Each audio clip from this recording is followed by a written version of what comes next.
What's up, y'all? I don't know what it is. Excuse me. Welcome back to the Onyx Report, Black Masculinist News. Black Masculinist News for the day. All right, and today, man, I ain't gonna lie. This was hard to read, y'all. I mean, for real. This one was really, really difficult. There's two articles that I'm gonna go through with you, and then I'm gonna discuss. But I just can't lie. This hurt my heart. This has everything to do with the winter that we are moving into. And if you've been watching the Manosphere, if you've been listening to Kevin Samuels, you know what I mean. You know, because the winter is definitely here in this regard. So let's look at it a little bit. All right. So y'all saw the title. You know what I'm dealing with. This is the first one up. This is a piece you can find on myfox28, columbus.com, dated July 30th. That is today, or excuse me, that is Friday, July 30th. So it's very recent, very new. Baltimore County, Maryland. Documents allege that 33-year-old Nicole Michelle Johnson drove around the dead children in the trunk of her car for months. One of the children had been in the trunk of the car since May of 2020.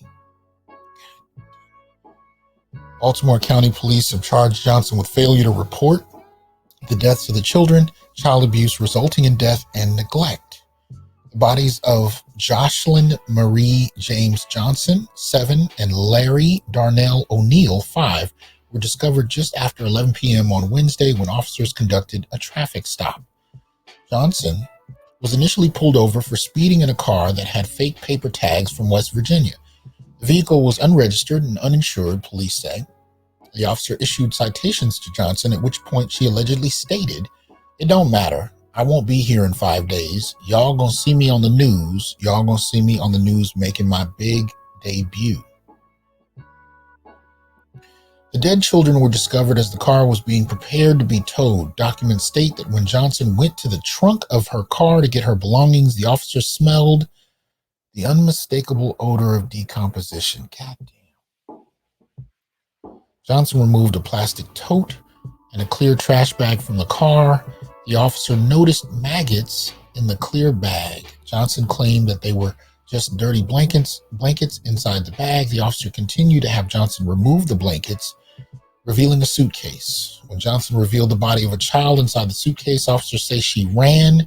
She was apprehended a short time later. The body of the second child was discovered inside the plastic tote by homicide investigators. Johnson told investigators that both children are her sisters. Jesus. She apparently turned them over to Johnson because she said that she could not care for them. That's what I'm talking about. Johnson also told investigators that she was at the Regal Inn in May of 2020 when she became angered at one of the children and hit her several times, causing her to fall and hit her head. At that time, she said she placed the child in a suitcase and put the suitcase in her car. Johnson also told investigators about a time 2 months ago when the second child wanted to lay down in the back of her car. Johnson said she noticed blood on the child's left leg, but didn't say more about the injury. The child never woke up. At that point, she put the child in the tote and kept him in the trunk next to his sister. Damn. The autopsy revealed how malnourished the children were. The 7-year-old child weighed 18 pounds when she died. Her 5-year-old brother weighed 21 pounds.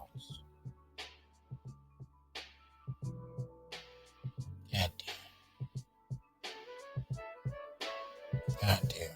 Oh. As I said, that's the first one. This is the second. You can find this one on people.com. This is dated July 23rd, 2021. I'm sorry. These are, I'm a parent. This is a whole different thing. Anyway, this one is entitled "Toddler's Body Was Found Floating in Georgia River in June Now authorities say mom put them there, right? Brianna Cooper, 27, has been charged with concealing the death of another person. On June 29th, the Cobb County Fire Department was filming a PSA about water safety at a park outside Atlanta when they made a gruesome discovery. The body of a toddler was floating down the Chattahoochee River. The boy's exact age wasn't known, but investigators believe that he was between 18 months and 3 years old. According to an arrest warrant obtained by the Atlanta Journal-Constitution, his body might have been in the river for five days before he was recovered. Police searched for the identity of the boy, who did not match any missing persons reports. The Georgia Bureau of Investigation released a composite sketch of the child to see if anyone could help identify him. After receiving tips, authorities arrested 27-year-old Brianna Cooper and charged her with a felony count of concealing the death of another person. People confirms that she's being held at the Cobb County Jail without bond. She was booked on July 2nd. For weeks, authorities had been unable to determine, the relationship between Cooper and the toddler. During a preliminary hearing on Tuesday, the Cobb County police finally confirmed that Cooper is the boy's mother. The accused concealed the death of the victim by placing the victim in the Chattahoochee River in the National Recreation Area. Cobb County Magistrate Judge Don Hicks said at the hearing. Authorities say that more charges may be pending after the autopsy results are completed. Cooper has not yet entered a plea, and court records do not reflect an attorney authorized to speak on her behalf.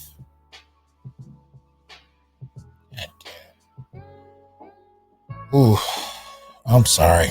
I ran across both of these, and brothers send them to me, and I appreciate that. Don't get me wrong, I do. But sometimes they can be really hard to read. Really hard to read. But yeah, winter is definitely here. What I wrote in response to this when I posted it on Facebook, I basically said this is the fallout of an independence propped up by a state that is currently withdrawing its support. It was strategically extended to Black women since before the Civil Rights Movement, but was used as a lure to undermine the solidarity of the Black family up until the 1960s. It went beyond the need of poor families and ventured into a promise of an independence from their men that no other group's women wanted this bad. Now we're seeing families suffering from the demise of this deceptive illusion, leading to severe depression, extreme impoverishment, and lethal child neglect and abandonment. Now, O'Shea came out with a video recently where he talked about having been sent a message from a colleague of his who had just completed a job fair. One of the things he stated was that it was overrun with educated Black women looking for jobs, even in fields they didn't qualify for, right? Winter is here. For real. When you're talking about a relatively poor community, when you definitely measure it against others in terms of wealth, in terms of the lack of inherited wealth, so on and so forth, it doesn't really take much to destabilize a relatively unstable community. It really doesn't. We're the only community that still has never been repaired since the 2007-2008 Great Recession. The only ones. Going into this pandemic, right? Think what you want to about the virus. I don't argue with people so much about it. At this point, do what you're going to do. But you can't deny the impact of the economy on the poor, and most particularly on the Black poor. Now, what does all of this have to do with these two women? Well, I've reported in the last year a number of other cases. Women leaving their kids at gas stations, leaving their kids out on the street corner, just driving away, right? Or dropping them off at fire stations, kids of all ages. What we're seeing is the stress of this economy, right? The withdrawal or the pulling back of resources that for generations now, our community has grown quite comfortable with in many respects. Resources that in many ways have shifted behavior in regard to how people even conceptualize what the family looks like. This push for a certain type of female independence, most particularly this transformation of Black fathers into sperm donors, all of these processes are based on the last few generations or the policy. Now, what people don't want to talk about is the impact of this policy, right? So basically, what I've heard back and forth is that Black women traded their men for a few baubles from the state, right? And then on the other side of the fence, what I hear is, well, you guys need to stop whining because these decisions were made out of desperation and Black poor families needed state resources. But what nobody really wants to talk about is the impact of these policies on behavior and on familial roles, gender roles in families, expectations of partners. What I look at is the way in which Black men have been reduced in the imagination of certain people into being nothing more than sperm donors. And my generation, Generation X, were raised by single Black women for single Black women. Now, what do I mean? They were raised to be in families as servants. They served an impulse. They served an idea, right? A female superiority. That's essentially what I argue. I mean, at the end of the day, I am of the camp that believes in the Black community we have a gynocracy, which I define mainly as a female patriarchy. But it isn't a natural occurring female patriarchy. It is a patriarchy that is rooted in a minimal amount of state support in a fairly poor community. You go into a poor community with a small amount of resources, you can upset the balance of how that community functions quite easily. Even though you're not using a great deal of, resources, but the community itself is poor, so it's definitely impacted by it. That's what I think is happening here. I think we're seeing women who are really breaking from this illusion. And by breaking, I don't mean they are walking away from it. I mean they are breaking. Depression levels through the roof. Now, we've known in the last couple decades that women have been more and more depressed in general. But what we're finding, I think, especially during this pandemic economy, is that it's reaching a fever pitch.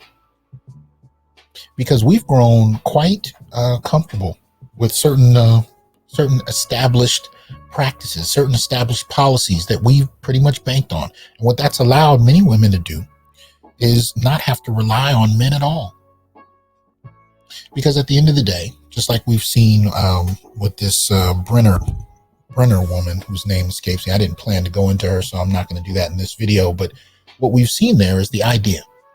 Reproduce at your leisure, and whether he is fit to be a husband or not, secure child support from him. And you don't have to be a millionaire for it to be a lot. This is something I said to someone online the other day. They were saying, well, you Black men need to stop crying about this because if you're not a millionaire, it shouldn't affect you. I said, wait a minute. You lose half your income and you make $30,000. What you mean? That's not supposed to impact you? Dr. Dre is not worrying about where his next meal is coming from. But a guy making $35,000 a year, he may be. He may have had to move back into his mother's house. Hell, I just met a man today who was telling me that very story. He's my age, had to move back in with his mother. These are realities. And that doesn't even have to do with WIC and SNAP and a number of these other programs. That has nothing. We haven't even gotten to that.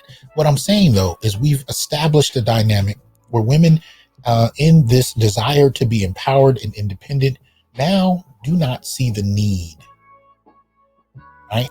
They don't even see the need to think about men as partners that they have to negotiate with. At this point, what they see are opportunities to not need Black men, or to use him, so to speak, when convenient, but not necessarily when needed. And this is in the midst of what's being referred to as a she session, which I find all kinds of interesting, right? Because what they're doing is they're sensationalizing women's poverty. They're sensationalizing, women's limited options. And they're talking about this as some kind of new phenomenon. But what I think people forget is that, especially when you talk about Black men, this has already been happening, right? This has already been happening. This is not new. What we know leading up to the pandemic is that Black America constituted half of the country's homeless. Half, right? And if you look at a report that came from the Department of Housing and Urban Development, their annual homelessness report in 2018, they had some pretty interesting revelations that I think are pertinent to this conversation, right? They said at a particular point, 2018, 48.9% of all of the 552,830 people counted as homeless were white, but 72% of the population, according to HUD, is white, although as they don't break out non-Hispanic white as the Census Bureau does, 72% may be overstated. But then they go into more depth, right? It says, so whites are underrepresented among the homeless. That shouldn't be a surprise. They are also underrepresented among the poor, although they form the largest group of impoverished people by the numbers. Now, African Americans, who make up 13% of the general population, were 39.8% of homeless people during the count, or triple their percentage of the population. Now, we know other reports have shown the numbers to be larger than this, but we're going to go with this for a moment because I'm going to show you where I'm going with this, right? It says men and boys at 60.2% were an enormous percentage of the homeless in comparison to women and girls at 39.1%. Transgender people, while only about 0.6% of the population, were 0.7% of the homeless. As for gender non-conforming, they were 0.3% of the homeless, and it kind of went from there, right? Hold on, where's the other one? As far as age, the people most likely to be homeless were 24 at over 89.7%. So what does all of that mean? Well, it means roughly that before we came into the pandemic, at least a couple of years prior, right, we know that the majority of the homeless were fairly young, at about in their mid-20s. They were overwhelmingly male, right, and disproportionately Black. Do you think that changed from 2018 to 2021 or 2020 for that matter? Not really. If anything, I argue it's gotten worse, especially when you factor in that many men, Black men in particular, that were going into homelessness living, right, tent cities, were coming out of prisons. And I've talked about this before, had nowhere to go. And even when they have housing vouchers, nobody will rent to them. So what are we saying? What I'm saying is when you talk about Black impoverishment, Black unemployment, Black homelessness, you got to talk about Black men. And so far, you'd be hard pressed to find articles that do so, especially articles that have gone viral. No, we talk about a she session. So my point is, if this is the case going into the pandemic, what do you think is happening now? There are reports suggesting that men are going to maintain a certain level of employment while women's employment goes down. Another subject for another show that I need to do because there's some serious issues with that seriously sweep Black men under the rug, because that's not the case for us. What I'm saying overall, though, is as we're focusing on this she session, we're dramatically overlooking those who are impacted the most. Now, the most heart-wrenching impact has got to be it's got to be the children, particularly Black kids. It's got to be the most heart-wrenching, as these two reports that I read from you earlier show. No indication really that either of these women had husbands. None that I've seen in these reports. And who suffers for it? The absence of Black men. And not just in these two instances, but really over the last few generations. The removal of Black men from the home being replaced with resources that allow for an illusory independence that is falling apart. And now we're at a point where I would argue many women and girls don't even know how to talk to men, let alone understand what role men play in a family dynamic beyond what limited they've seen in popular media. Men are not regarded well. Men are not thought of well, especially when we talk about how we socialize our children. Men are not spoken of as something admirable. And not just Black men. This notion of toxic masculinity is really, that's kind of taken over in many respects. So I'm sad to say that despite the impoverishment, the unemployment, and all of that, men are ignored. And what we're seeing is the effect of this pandemic economy on women and a critical breakdown in the treatment of children. Anyway, I'm looking forward to hearing your comments in the comments section, or reading your comments, excuse me. And I hope you guys are well. I will be back soon. Y'all take it easy. Peace.